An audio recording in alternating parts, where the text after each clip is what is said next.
श्री कृष्ण कन्हैया लाल की, श्री निजानंद स्वामी की, श्री प्राणनाथ प्यारे की।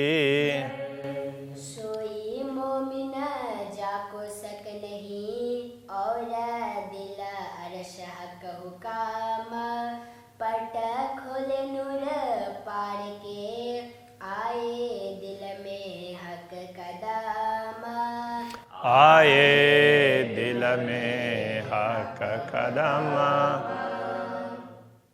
श्री कृष्ण कन्हैया लाल की। पहले पट दे खेल देखाइया, दई फरामोशी हासी को। अक्षरातीत धामधनी ने किस प्रकार किया है? पहले खेल दिखाया, आवरण डाल करके, ब्रह्मात्माओं के ऊपर आवरण डाल करके खेल दिखाया और दई फरामोशी हासी को। फिर उनको एक प्रकार की नींद जैसी दिला दी।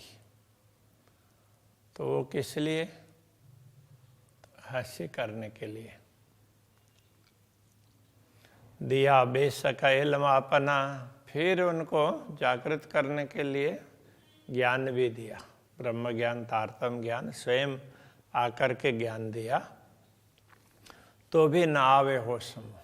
इतना होने पर भी ब्रह्मात्माएं ऐसी फरामोशी में है, ऐसी नींद में है, भ्रम की नींद में, कि होश में आई नहीं रही है, सचेती नहीं हो रही है। इल्म अंदर जगाइया, तिन में जरा न सक। तारतम ज्ञान अंदर से जागृत करता है, आत्मा को जागृत करता है, उसमें कोई संदेह ही नहीं है। कहे हुई है होशी अरसों की, रूहें बैठी कदम तले हक। अब ऐसा कहते हैं कि हुई है होशी अरसों की।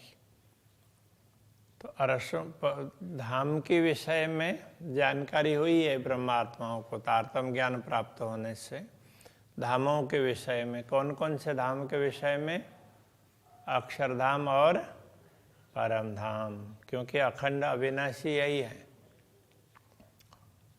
और जिनको अभी नहीं हुआ, भविष्य में होगा उनका ज्ञान, परम धाम का ज्ञान भी होगा। रूहें बैठी कदम तले हक।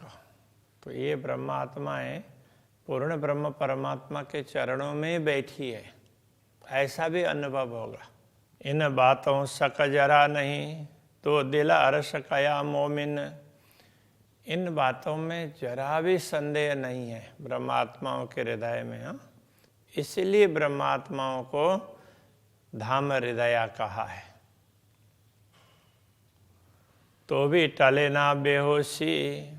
तो इतना कुछ करने पर भी तो ब्रह्मात्माओं की मूर्छा नहीं जा रही है। बेहोशी का तात्पर्य मूर्छा, मूर्छित होना, बेहोश होना, तो बेहोशी मूर्छा। वास्ते हंसी बीच वतन।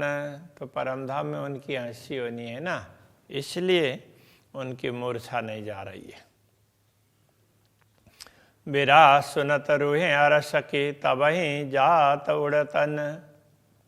ब्रह्मात्माओं का तो कैसा होना चाहिए? विरह की बातें सुनते ही उसी समय उनका शरीर छूट जाना चाहिए। तो परमधाम की आत्माओं में ऐसा होना चाहिए। सो गवाह याद कर कर कहे, जो बीता का अरस वचन। तो इसलिए विरह की बातें ना, कि राज्य ने बार बार गवाई, जो बीता का अरस वतन। परमधाम में जो जो बातें बीती है, वैसा था, ऐसा प्रेम था, इस प्रकार था, ये सारी बातें तो याद दिलाई, और याद दिला करके विरह के माध्यम से इनका गायन भी करवाया। मैं जानिया प्रेम आवसी, विरह के वचन गाए। प्रहन्नाथ जी अपने लिए कह रहे हैं, मुझे लग रहा था कि विरह के इन वचनों का गायन करने पर तो प्रेम प्रकट होगा ऐसा मुझे लगता था। सो अबल से ले अबलों बिरहा गाया लड़ाए लड़ाए, इसलिए मैंने पहले से लेकर के अभी तक बिरहा के वचनों को खूब गाया। बिरहा की वाणी बहुत है तारतम सागर में, तो बार बार विरह की बातें, इस विरह के वचन इस प्रकार गाए। सो गाए बिरहा न आया, गायन तो किया किंतु बिरहा तो नहीं आया ना। बोलने बोलने मात्र से नहीं होता है, आचरण भी ऐसा होना चाहिए, ये कहना चाह रहे हैं। तो बोला है वचन गाए, लेकिन अंदर से बिरहा नहीं हुआ जैसा होना चाहिए था। प्रेम पड़या बीच चतुराय, तो ये प्रेम है, वो प्रेम होता तो विरह होता, तो प्रेम है ये चतुराई के बीच में पड़ गया। कहने का तात्पर्य, तो विरह के वचन गाने से प्रेम प्रकट होगा ये सोच करके वचन गाने में ध्यान दिया, तो प्रेम के तरफ ध्यान नहीं दिया, इसलिए प्रेम चतुराई में पड़ गया। हांसी कराई हुकुम में वचनों प्यार लगाए, तो अक्षरातीत धामधनी ने विरह के इन वचनों के प्रति प्रीति लगाकर के और भी विरह को गाएं, तो गाने के तरफ में ध्यान दिया, किंतु अंदर से विरह होना चाहिए, वो नहीं हुआ। इसलिए इस प्रकार से भी धामधनी ने अपना आदेश दे करके हमारी हंसी कराई। सो गाए गाए हुआ दिल सख्त, इस प्रकार गा गा करके दिल है बड़ा सख्त हो गया, कठोर हो गया। मूल इश्क गया भुलाए, मूल प्रेम तो उसको भुला दिया। विरह के वचनों का गायन करते करते मूल प्रेम को भुला दिया। मन चित बुध अहंकारे गुज अरस कया बनाए, फिर भी मौन बुद्धि चित्त अहंकार इनके द्वारा गुज आरस परमधाम के वचनों को कया बनाए, परमधाम के गूढ़ रहस्यों को बड़े सुंदर तरीके से समझाने का प्रयत्न किया। अरस मता जेता होता किया जाहिर नजर मेले, परमधाम की संपत्ति जितनी भी है, जितनी भी हो सके बताई जा सके, किया जाहिर नजरों में ले, उनको देख देख करके बताने का प्रयत्न किया। परमधाम का वर्णन तो बहुत किया ना, तो देख देख करके करने का वर्णन किया। हमें ना आया इसका सुपने एक किया वास्ते जिनके, तो जिसके लिए ये बिरह के वचन गाए थे प्रेम प्रकट होगा उसके लिए, किंतु हमें ना आया इसका सुपने, तो ऐसा बना कि हमें तो स्वप्न में भी वैसा प्रेम प्रकट नहीं हुआ जैसा होना चाहिए। तो ये कहना चाह रहे हैं कि विरह के वचन इतने सब गाए और फिर भी प्रेम तो प्रकट नहीं हुआ, जिसके लिए इन वचनों को गाया वो कार्य सिद्ध नहीं हुआ। 14 तवक वेशक हुए इन वाणी के रोशन, जो कुछ गा करके बताया है इस वाणी के प्रकाश से पूरे 14 लोक के लोगों का संदेह दूर हो सकता है। सो इल्मले कायम हुए सुखवेस्त पाए सबन, इसे ब्रह्म ज्ञान के द्वारा तो ये दुनिया के लोग हैं वो अखंड होंगे।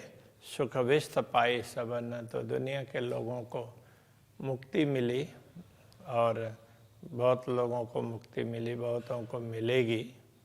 तो इस प्रकार से उनको पूरा पूरा लाभ प्राप्त होगा। तो ये दुनिया के लोगों को, तो दुनिया के लोगों ने तो अच्छा विश्वास पे कर लिया और वो अखंड भी हो जाएंगे बाकी होंगे तो, किंतु हमें तो जो जिस प्रकार का प्रेम प्रकट होना चाहिए वो तो नहीं हो रहा है। हक खिलवता गाय से जाने हमको देशी जगाए,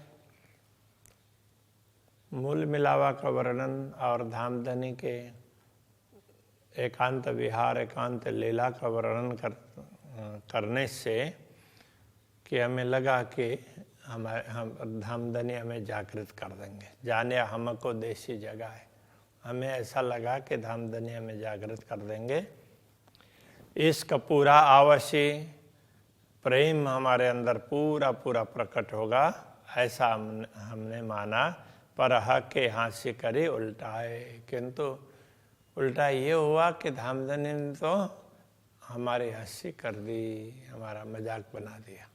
जो देते हमको इश्क तो क्यों सके हम गाए। यदि धामधनी हमें ज्ञान ना दे करके प्रेम देते तो हम गाने के चक्कर में क्यों पड़ते।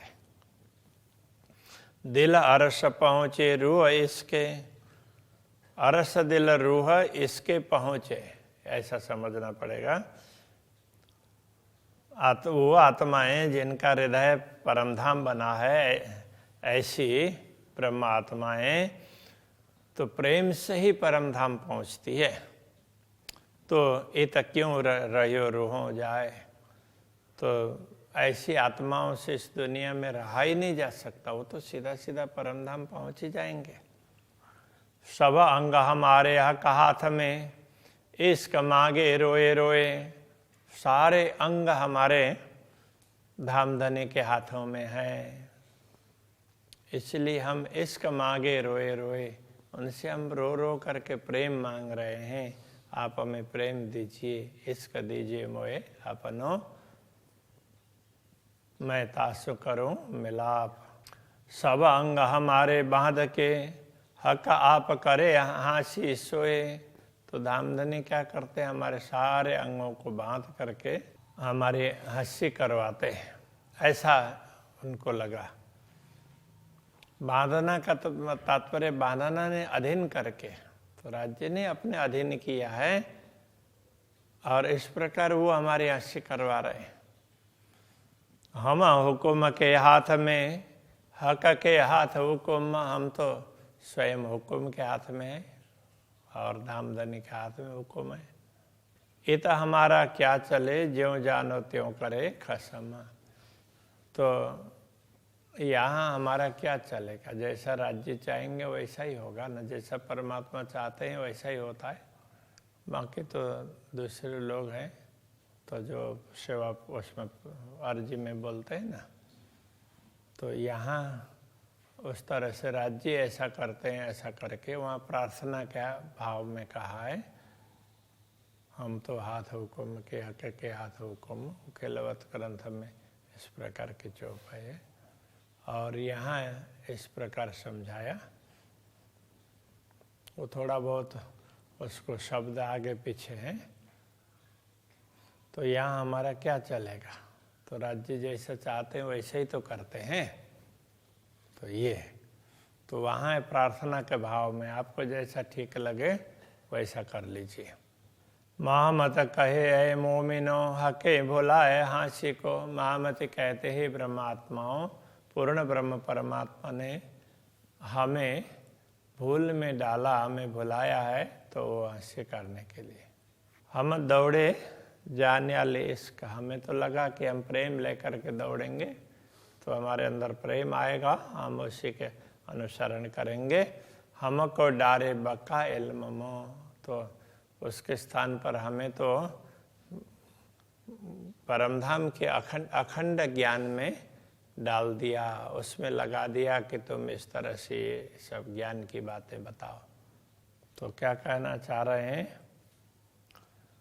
पूर्ण ब्रह्म परमात्मा ने ही हमें भुला दिया क्योंकि वो हंसी करना चाहते हैं।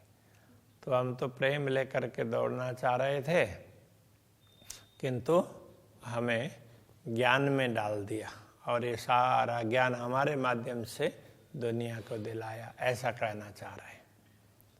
तो इस प्रकार ये परमधाम की बातें, परमधाम का ज्ञान, परमधाम की समझ, ये सारी पूर्ण ब्रह्म परमात्मा ने किस प्रकार से समझाई है, तो उस बात को समझना चाहिए। श्री कृष्ण कन्हैया लाल की। हमको डारे बका इल्म मो, डारे बका इल्म, महामत कहे मोमिनो,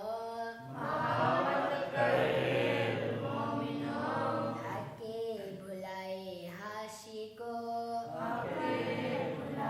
लिए हंसी को। दौड़े जान्याले इसका, हमको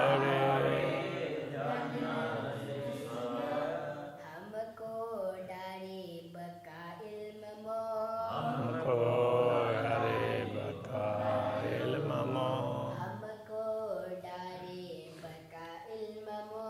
हमको डारे बकाइल ममो